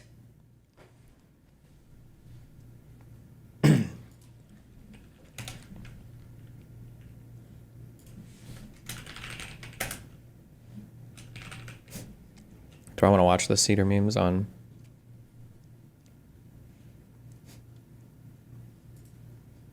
You know what? I don't want to watch this. Don't make me. So it's easy to replace their messaging with something else. Republican messaging is incredibly strong and incredibly consistent. So whenever you tie people to the GOP, for one, they never apologize. When was the last time you saw Trump or any other Republican official apologize for the overt racism of a racist shooter? Like they're scrawling swastikas on their gun. They have a manifesto full of racial slurs. Do they apologize for this? Do they say, now to be clear, we condemn this? Well, I'll tell you, they used to. Back in Trump's first term, I remember early on, before the MAGA-ification of the Republican Party, I remember there was a period of time where Republicans were still doing that, where they would still say, we condemn racism in all its forms. They don't do that anymore, and the party is stronger now. You understand what I'm talking about, right? Yeah, now they just tweet out that the shooter is trans 8 seconds after the shooting starts, you know? New strategy. Turns out that one works better. I feel like Republicans have always said, I'm not racist. I just hate thugs that, you know, have their pants hanging low with jewelry and listen to rap music and live, like I feel like that's been since like the 60s. Wasn't that the whole Southern strategy? You're never like outwardly racist. Out of curiosity, I got hit with but the building is insured. How would you respond? Chop somebody's leg off, ask them if they have health insurance, and then cut their leg off in a video game. My favorite FBI officer, I love you. Insurance, one, won't always cover all the costs. Two, you have all the lost downtime from when your business is out of order. Three, some damage just is never healed, right? Not everybody on your block might have insurance. If a block gets fucked up, like, things aren't easy to just instantaneously, materially restore to exactly what they were before. That's just a very naive and stupid approach to anything. Also, these exact same people who are like, don't you have insurance, are probably shit on insurance in every other circumstance. Health insurance is bullshit. You got to jump through all these hoops. Car insurance is bullshit. They're just scamming you. They don't help you with anything. Well, you think property insurance or insurance for business, you think is what, somehow a special type of insurance where you're instantly made available access to all of the funds that you need to restore everything exactly? Stupid. After the shooting starts, you know? New strategy. Turns out that one works better. Charlottesville was at least a little divisive among Republicans? Yes, because back then Republicans would still say, now to be clear, we condemn bigotry and hatred in all its forms. We stand for the ideal that all Americans are equal. Like they would still do this. They don't do that anymore, even though in every single Republican coded comment section at every protest, there are just open fucking Nazis everywhere. Every time a Republican tweets, the replies are full of open Nazis cheering. True. And Republicans never answer for it. They never apologize. They never acknowledge it. I think the problem is that Democrats are incredibly weak with their messaging, so it's easy to pin other stuff to them. Their voices are so low, everyone else is louder. That's why the loudest. Yeah, because we don't have the same amplifiers, right? People on the right is the Republican Party. He is, like, he's identifying it, or he's understanding. He sees the effects of it correctly. We just need the messaging. By far, the loudest voices on the right are the GOP. Who are the loudest voices on the left? Is it Schumer? Is it Jeffries? Come on. True. You understand what I'm talking about, right? This is a fundamental messaging problem. Some people have talked about this and complained that it's just not fair to the Dems. Well, life isn't fair. This is a consequence of bad political strategy, you know? The Democrats are never the loudest voice on their side. The activists are. Fuck ICE. Defund the police. These messages were loud because they were popular. No, those messages were loud because Democrats were cowards. And there's not a single center-left person, well, some of them are maybe starting to pop up, that is willing to come out and say, hey, that messaging is cringe. We're not going to do that. Let's go in this direction. Because they get fucking petrified when a fucking minority or somebody steps up and contradicts them. What was my quote on that one? I don't know if it was a space or whatever. And I was like, you know what? Thank you so much for speaking, lady, so that you can prove that black people can also say retarded fucking shit online, okay? Listen, there are some fucking stupid minorities out there. And there are stupid all types of people. Just because somebody has a certain skin color or, you know, has a certain pronoun doesn't mean that all of a sudden everything they say is like a fucking word from God. Way louder than anything the Democrats were offering. Nobody's out there cheering for, you know, Pell Grants for people who have served in an underprivileged community for 3 years, you know? That doesn't make for a good bumper sticker.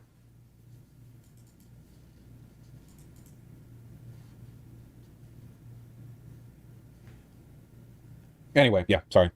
Right now, Newsom is trying to do what I think Democrats should do. Be celebrities. Be loud. Make yourself known. Become champions of your ideology, not worms who, you know, fill spreadsheets. But there are still problems. The fact that he feels the need to apologize, essentially, apologize for the civil unrest, I don't like that at all.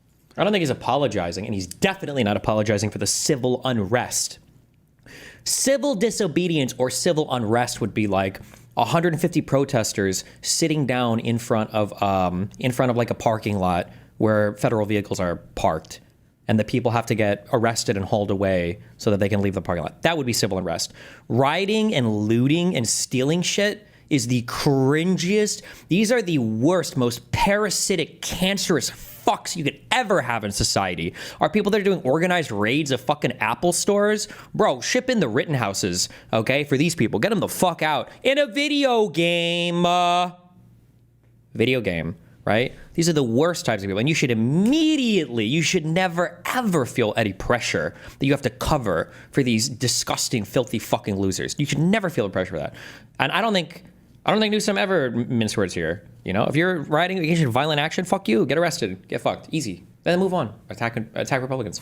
I think his messaging should have been this, because I'm going to be constructive, right? I'll say what I think would be better. I think he should say he thinks it's disgusting that the LAPD were forced to clean up the consequences of the civil unrest that Trump deliberately brought to Los Angeles by sending those ICE patrols. I mean, he said that. I feel like Newsom basically said that, right? Make no mistake, this was all caused by Donald Trump. This was intentionally escalated by him. I think he said that. I think, to me, that toes the line very well, because it applauds the LAPD. It makes it clear that what they've done, again, because you can't really attack the LAPD from his position. You can't really do it. But it doesn't hem and haw about, oh, to be clear, we don't support looting, blah, blah, blah. Because, again, you shouldn't have to say that. It's so weak. You shouldn't have to say we don't support looting. It's literally like the do you condemn Hamas thing. It's a weakness statement. It's a meaningless nothing statement, you know? It's not a meaningless nothing statement. And that's probably the worst example you can use that would make me feel even stronger that maybe actually you do need to condemn that. Because it seems like a lot of these protester type people, a lot of these pro-Palestine people literally do support Hamas, so... Oh, just quickly, like, prove you can have this conversation by denouncing the thing I'm implicitly, strawmanning you with. Well, anyway, sorry. I'm trying to be constructive here. Even Bernie apologized for the violent protests. Yeah, I'm not going to lie. I was pretty disappointed with Bernie's statement. Okay. It was indistinguishable from that of a milquetoast lib. They hate him now. Tolerated. Full stop. Already more than 200. Woman is.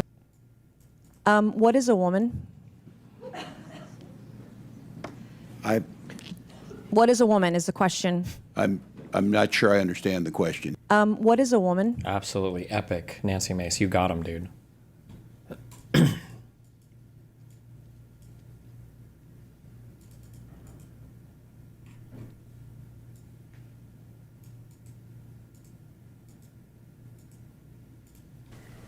Hi, I am not doing a normal clip today. In fact, we probably missed our upload, which is my fault, not Adish's, because I told him that I wanted to record something about the LA protests, and then I couldn't really find the words. So I had a whole presentation, and I decided I actually kind of want to do it in one take from the heart and just say what I'm feeling. I went to the LA protests in person yesterday and talked to people and gave out water and even gave out some flags because I'm an optics guy, and I thought it'd be nice if we had some Ameri-Mexican flags to show that, you know, it's very American to protest. You should be allowed to do it. And holy fucking base Chad. Saw all this stuff online. It's like really deeply misinformation. And so I want to talk about it. Actually, there's two things I want to talk about. One is, I think we all know why Trump is doing this. The news cycle 1 week ago was everyone's infighting over the big, beautiful bill. Republicans are in disarray. Elon Musk is calling Trump a pedophile and saying we're going to have a recession by the end of the year. Economic data was coming out that was really bad. I mean, jobs are not hiring. And most companies are just completely frozen on hiring. And house sales are plummeting. People are just, there's way more sellers than buyers now, which means we're due for like tumultuous times, at least for the late summer. And that was what all the news cycle was covering. And you know Donald Trump, he's watching cable news in the White House every night. And this news cycle was bad. And I think he needed to shift the news cycle. There's another fact you might not know, is that of all of the issues that Trump is polled on, there's only one where he's not underwater. That's immigration. 54% support on immigration. Everything else is under 50%. He's plummeting on the economy, on foreign policy, on trade, on inflation. Okay, but on immigration, if you can focus a story on that, he's still popular. And that's because 98% of Republicans back him on this. He's got lockstep. The one unifying thing of all different factions of the Republican Party is that they want... By the way,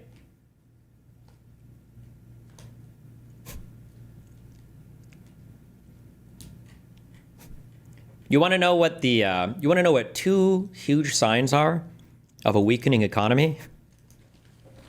Let me give you a hint. There are two positive indicators that the Trump administration is trying to take credit for, which is funny. One is a decrease in the cost of energy.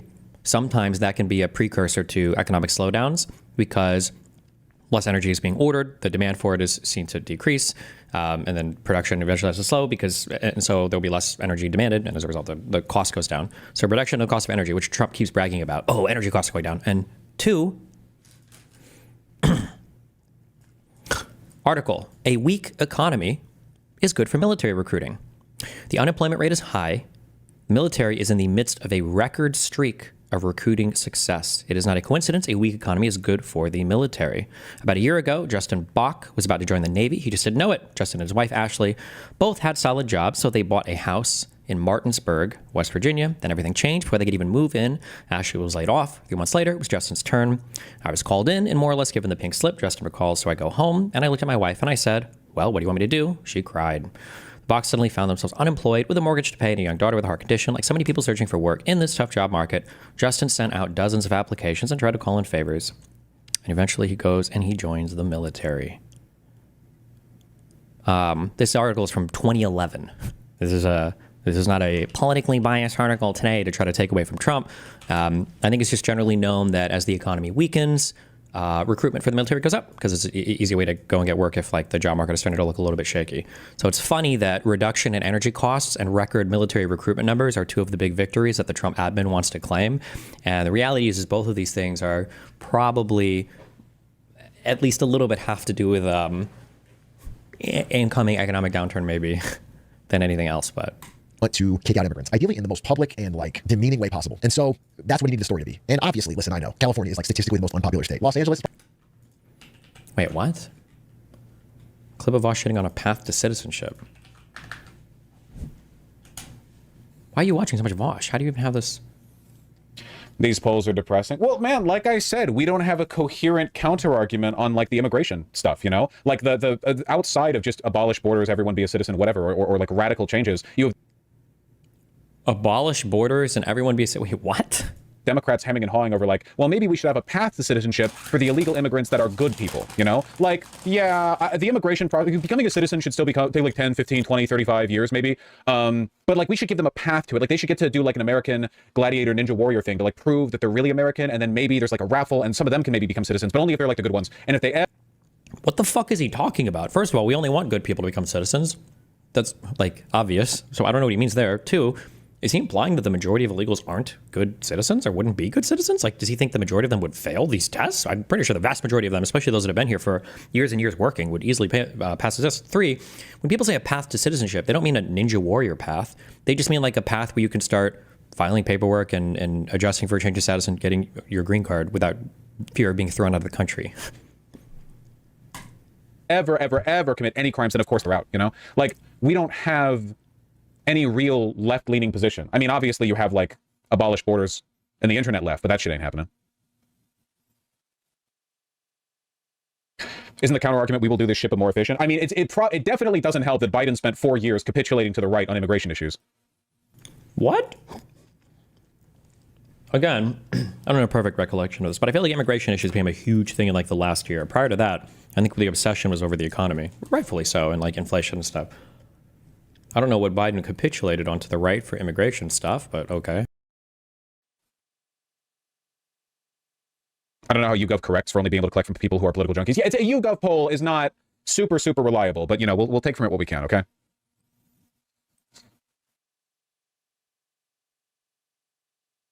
It's like every button but a right. Hey, don't give me copyright struck. Okay. Stop. It's probably the most unpopular city in California. And Karen Bass, the mayor, is terrible, right? So if you can make that your enemy and get a big news cycle out of that, it's gonna rile everyone up and get people back on your side. And that's what's going on here. Okay? I think we all know that. This is all to get people to stop talking about Epstein and the big bill and the shitty economy and trade. It's to focus back on the one core issue. However, I want to talk about that issue. My wife is Latina. I don't know if you guys know this. And her parents are Mexican. And they're staying with us right now. I'm talking to them. And I've met her family, and many of them are on that borderline. Some are American citizens, some are trying to get their green card. I wonder if they're all racist and hateful as fuck, like so many of my friends who have Mexican parents. Oh, shit. I'm curious what he'll say here. Some are, in the process. Just knowing this many good people who have to live in like a consistent, elevated state. Oh, okay, never mind. Anyway. Of fear. And that's not just them. I shouldn't make it all about my family. I was talking to people yesterday at the protest. It's just a heightened state of fear. And I know if you look at the most incendiary photos and videos of this protest and you see some guy on the hood of a burning Waymo with a Mexican flag, you think, oh, that guy's a fucking problem. You know what? He is. Lock that guy up. I don't care. Well, understand that 99% of the people, more than that, 99.9% of the people at that protest are just trying to express a very human desire to stop getting fucked with by ICE, dude. It's crazy. Especially, it's like if you bring up race, it becomes a whole thing, but especially if you're brown. Dude, 4.8 million people in Los Angeles County are Latino. And they're afraid. You talk to them, they're afraid. They're walking around carrying birth certificates and papers and passports because they're afraid because there's like plainclothes, no-knock raids happening. ICE has always been like a problematic organization, but even the head of ICE under Obama is saying, what the fuck is going on with this version of ICE? Okay, Stephen Miller has gone insane, dude. And there's direct quotes where they're saying things like, I'm sorry, let me make sure I get the exact quote right, but it's things like, do what you need to do. This is also where I just don't understand the Trump admin. Like, let's say that you wanted to fuck with California and you wanted to deport illegal. Okay, like the way that you do that, in my mind, is you go to California prisons and then you start like forcing information out of people, figuring out their immigration status. And if they've committed like, class A misdemeanors, whatever felonies, and then you deport them there, you can get big numbers. It's people that probably aren't going to be protested in favor of, especially if you restrict it to like felonies or big misdemeanors, right? And it's happening in prisons and jails where it's not going to be near, like Home Depots or places where civilians are, citizens are. Like, I feel like it's a way to edge out a popular victory with your base. You get to put up some numbers. It's probably a lot cheaper, would be my guess. You don't have to struggle with these no-knock raid, ninja costume bullshit things. You get to fuck with, Newsom in California if you really want to. Like, and I guess this is why I like, this is why I'm happy that Trump is such a fucking idiot. I feel like there are ways that they could be doing this so much better to edge out such stronger political victories. But instead, I just feel like he picks so many fights. It's so bad. Do to make more arrests. Just go out there and arrest illegal aliens. Gang members and violent criminals are not the sole target. These are like direct quotes. And I hope that the people that voted on the subject of immigration, at least some of them, bought into the hype that it was all about gang members and violent criminals. Because at the end of the day, nobody is really opposed to a gang member or a violent criminal getting locked up. Oh, you fucking loser. This guy pre-watches my shit. Motherfucker. But that's true. But that's not what's happening. I can go through story after story, but here's a recent one, dude. A pregnant woman, American citizen, but she's Latina, was detained by ICE. And they accused her of being a Mexican and trying to have her baby in America, and it wasn't true. And that plus 2 plainclothes ICE officers showed up at a school trying to investigate a second grader. They said they had the parents' permission. They didn't. And then when asked to show their badge, they had the badge up. When they asked to write down the information, they hid the badge and went away. It's just like story after story of not following any sort of protocol, of wearing a mask, of just creating this culture of fear. And I feel like this is important to point out. I want to hear somebody in the media do this, okay? If illegal immigrants are so horrible and they're destroying society, why are you in LA trying to enforce it? Let LA fucking fall then. Let California fall. Maybe that's what you need to turn the state Republican, right? Why would you send in the fucking National Guard? Why would you obsessively focus? Go to fucking Texas.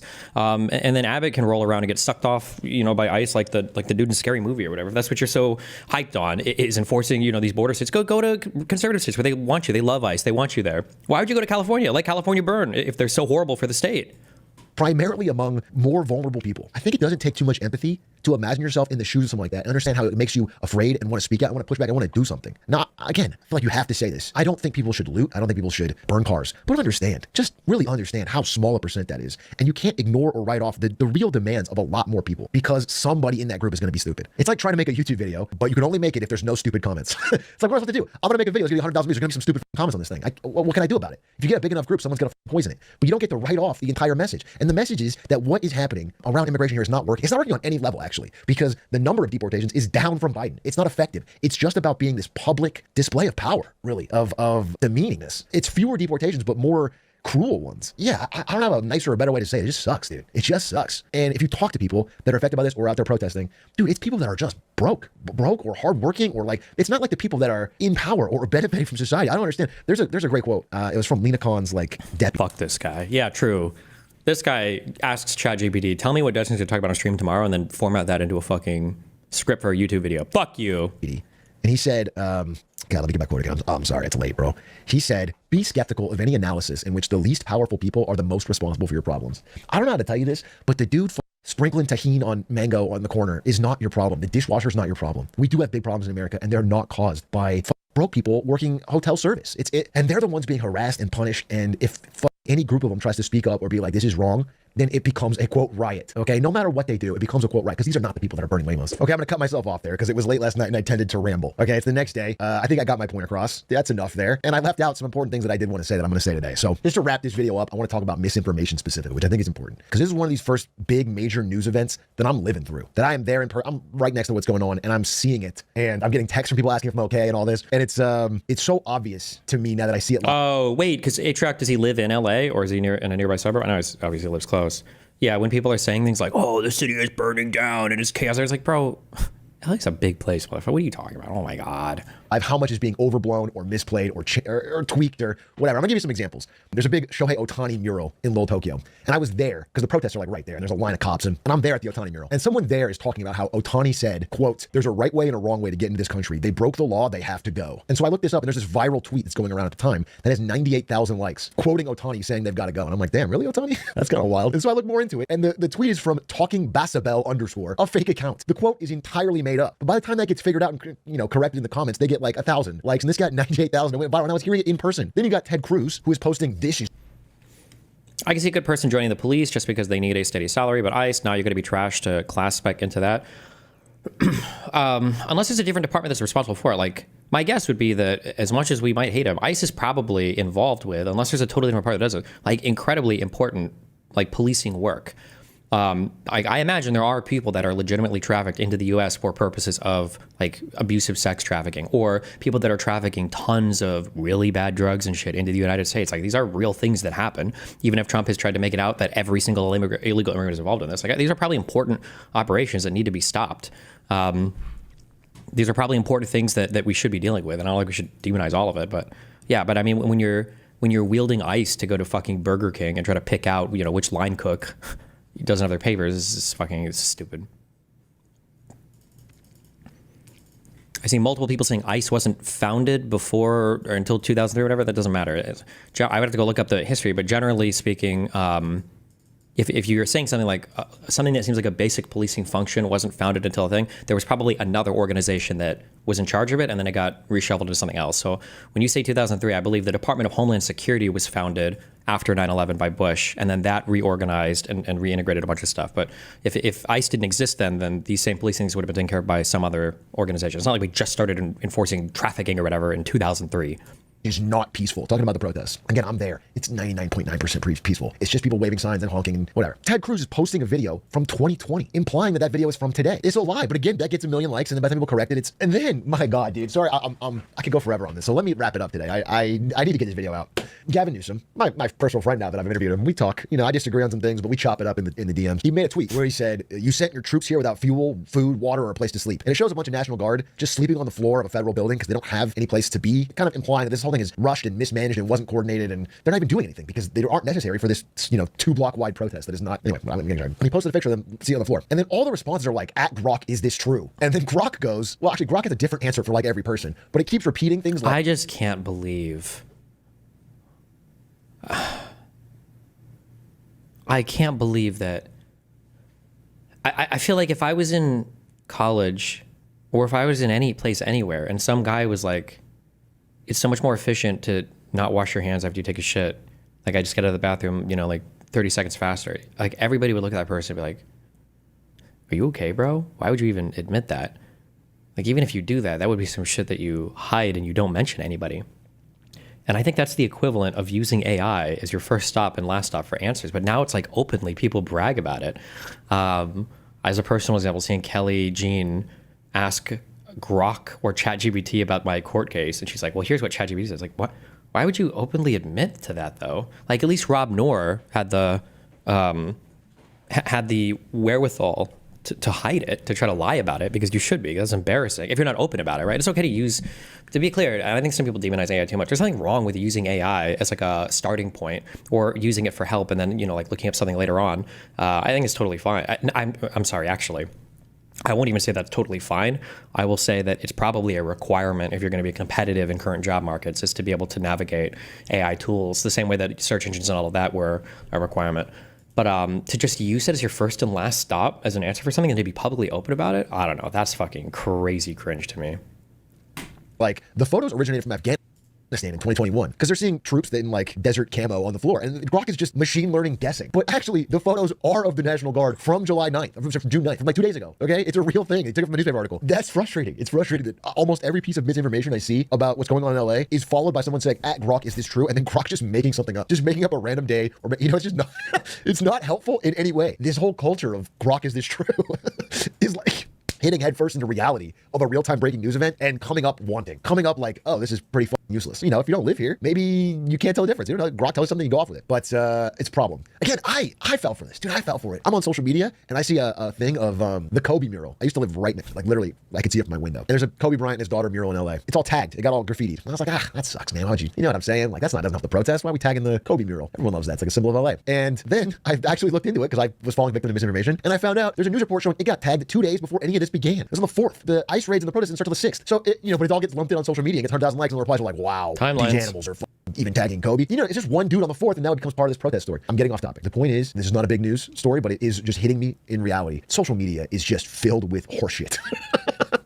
That will just tell you whatever you want to believe. And that's always frustrating, but it's extra frustrating when you're seeing it live and then you're looking online and people are just telling you things that are not true. Or people have good intentions. They're texting me like, oh my God, it's so dangerous. Just to be clear, this whole thing is like within 3 or 4 blocks of a massive city. If you're 4 blocks away, people are at a cafe, they don't even notice. It's just real. Anyway, okay, enough said. Look, I got 10 million more things I could say, and I probably am going to follow up more because these protests are not starting to spread nationwide. And I think there's some. Didn't I say 2 days ago, like Atriarch doesn't really do political stuff. It's more kind of like financial and global stuff. So damn, and then he just did this. Good job. In Seattle and Denver and Boston and New York, they're all over, all right? And then on Saturday, we've got like this No Kings protest in response to Trump is now doing a birthday/military parade. There's gonna be protests about that. And I'm sure one of them will escalate because there's a lot of people who are angry and something's gonna happen, and then who knows? But the last thing I'll say is this. I can tell you my hand to God from being there in person, to call this an insurrection, as in people who are trying to violently revolt and take over the government, is insane. And he keeps saying it over and over again because that would give him the basis to invoke the 1807 Insurrection Act. And I think if I'm like having the debate I've said on stream, I think that like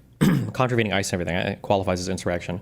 I don't think I would ever grant that publicly though to a conservative, because in their mind, insurrection means violent, like he just said, violent. Like in their mind, insurrection means rebellion, which is so crazy because they would never grant this on any part. They haven't, and yeah.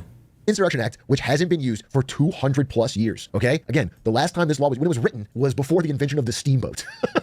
And he is trying to claim that this small little, 3 burning Waymos in LA is cause for him to get emergency extra powers over the military and over the ability to police our cities. And that's crazy. Already, sending National Guard without governor approval hasn't been done for 60 years. And that was to help protect civil rights marchers going to Selma. Okay? Now we're using it unnecessarily to inflame a protest in LA. I'm not happy with how this has been handled. But I'm hopeful that if people can hear and listen to what's actually going on, we can come to a consensus agreement. I actually think that the common sense approach that most people have is deport violent criminals, follow due process, secure the border, but immigration reform so that people that are safe and beneficial and want to work here don't have to wait 15 years to get a green card. They can find a way to adapt to get into society. I think these things are what most people want. I hope. Thanks for listening. Okay? I can't ramble forever. Appreciate you. Don't trust everything you read on Twitter. Also, as a quick clarification, because he's brought up this like wait 15 years for a green card or whatever. The timeline isn't really the problem. The issue is that you can't be in the country while you're waiting, right? If it was 15 years to get a green card and that was the path to amnesty was created, that'd be fine as long as the people who are here in that 15-year process are safe from deportation, right? They'd be whatever, I'm sure they'd be willing to wait for it. It's just as long as you're on a track to get it and you're not going to be deported in the meantime. I like Cory Booker. Am I allowed to say that? If you could make Alex Padilla forcibly kneel before this executive, when does it stop? He's a United States senator. And if you could force him to kneel to his knees violently, when does it stop? What does it say to other Americans who want to speak up? What does it say to other Americans that want to exercise their constitutional duty? What does it say to other Americans this weekend when they want to peacefully protest? What does it say to other Americans from humble backgrounds who know poverty, that if a United States senator who stands up to do his job can be made to heel, driven to his knees, violently handcuffed, what does it say? What message does it send? Everybody in this body should see that this is a crossroads. They treated a member of the United States Senate. A-Track is wrong. He said the Insurrection Act was last invoked when we had steamboats, but it was invoked during the 92 LA riots by Bush. I would have to go back and check, but my understanding is when the Selma people showed up, the Fed showed up for that, I don't know if the governor was okay with that. Like that might have been against what the governor, it might have been what he was referring to. For the 92 riots, wasn't California okay with the National Guard showing up then, right? He said that's when it was written. Oh, before the steamboats. Oh, sure. But he also said it was the last time it was invoked was for the Selma civil rights stuff, right? Violently, after he identified himself, dragged him out of a room, threw him upon the ground, and put him in handcuffs. Every member of this body should object to that. Why? Because the statement was that he was disrespectful. That is unacceptable. That is offensive. That is un-American. When you drive a man to his knees in the United States of America, that is wrong, that is wrong, that is wrong. This is a test. This is a crossroads. This is a day in which the character of this body will be defined. The Al Green, that was his name, right? No. Yes. Wait. Fuck!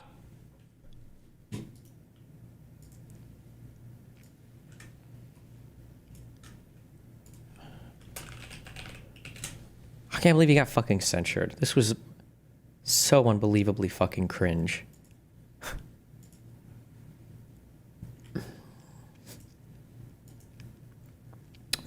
Some Democrats jumped on board with this.